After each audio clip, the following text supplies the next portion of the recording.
Imagine this. The torchlight flickers over polished marble floors.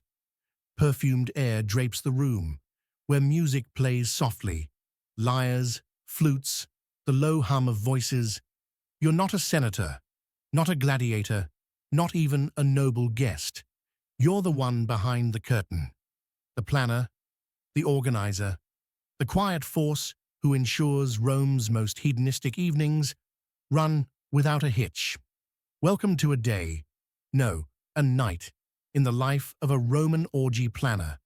Your day doesn't begin at sunrise, it starts the night before.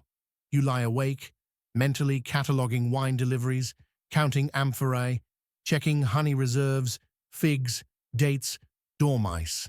The guest list keeps shifting. A senator drops out. His wife still wants in. You'll make it work. You always do. Morning.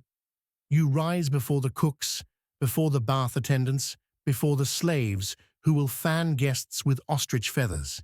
Your job is pleasure, but achieving it is toil.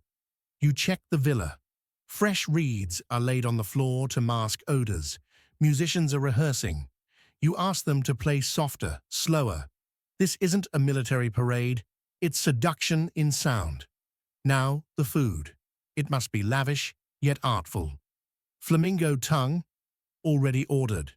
Garum sauce, fermented fish juice, is freshly brewed, pungent as it is prized. The dessert is a masterpiece. Honey-glazed fruit, molded into the shapes of gods. You oversee the kitchen like a general at war. Every flavor must linger on the tongue like a whispered promise. The decor must intoxicate before the wine even hits.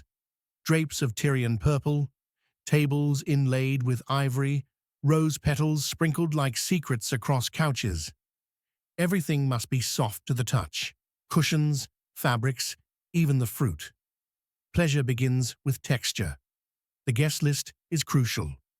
You know who speaks, who listens, who wants to be watched, and who mustn't sit beside whom.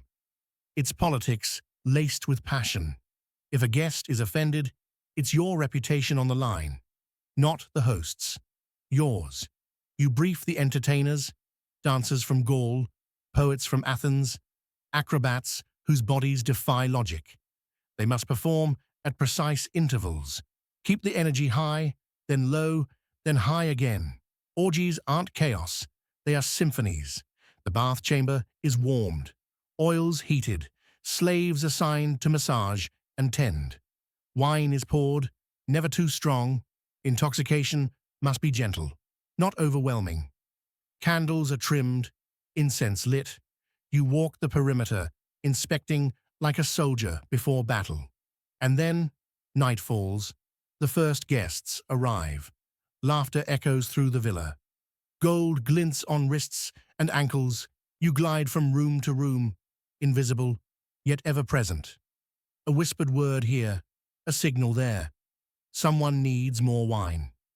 You nod, and it appears. A couple wishes for privacy. A curtain is drawn. There is flirtation, laughter, the occasional argument. You solve everything before it starts. You know who prefers figs over grapes, who hates harp music, who will try to slip out early unless intrigued. You are the invisible hand that guides the evening. And no, you don't partake. You observe. You orchestrate. The pleasure of power, of control, of knowing every climax, every laugh, every moment of astonishment. They all came from you. As the night deepens, so do the shadows. The air grows thick with perfume and heat. Bodies blur, voices rise, rhythms pulse. You keep the flow.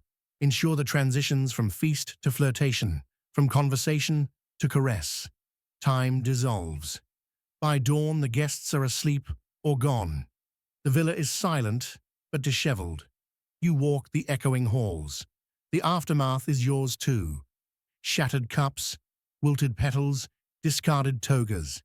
You feel it in your bones, in the calluses on your feet, in the scratch of papyrus lists used and tossed. You sit, finally, sip the leftover wine, cold now, sharp, but still sweet. You did it again. Another night. Another memory forged for those who rule the world. Tomorrow, it starts anew. Because pleasure, true Roman pleasure, is not a single night's indulgence. It's an empire of desire built, brick by brick, behind velvet curtains and whispered names. And you are its architect. If this story gave you a glimpse into the strange, sensual underbelly of Rome, subscribe for more